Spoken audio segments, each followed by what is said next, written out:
অপহরণ ও গুমের মামলার একমাত্র আসামি র্যাবের আইন ও গণমাধ্যম শাখার সাবেক পরিচালক মোহাম্মদ সোহায়েলকে কারাগারে পাঠানোর নির্দেশ দিয়েছেন ট্রাইব্যুনাল।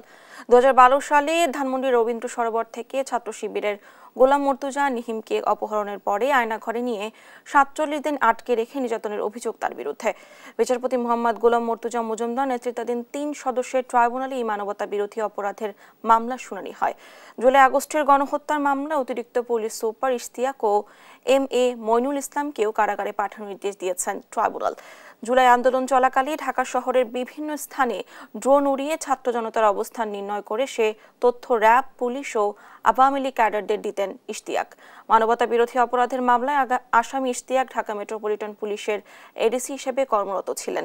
এ মামলায় অন্যতম পলাতক আসামি ডিবির হারুন। এদিকে গাবতলী গণহত্যার এক মামলায় আসামি অতিরিক্ত police super SM Mainul Gazi Tamim, prosecutor আন্তর্জাতিক অপরাধ ট্রাইব্যুনাল।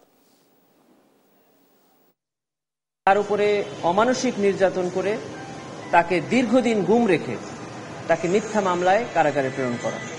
সেই ভিকটিম নিজে এসে অভিযোগ করে গিয়েছে। আমরা সেই অভিযোগের প্রেক্ষিতে তদন্ত সংস্থা থেকে তার বিরুদ্ধে প্রাথমিক সত্যতা পাওয়ায় তার বিরুদ্ধে প্রোডাকশন ওয়ারেন্টের আবেদন করেছিলাম। সে অনুযায়ী প্রোডাকশন ওয়ারেন্ট ইস্যু হয়েছিল।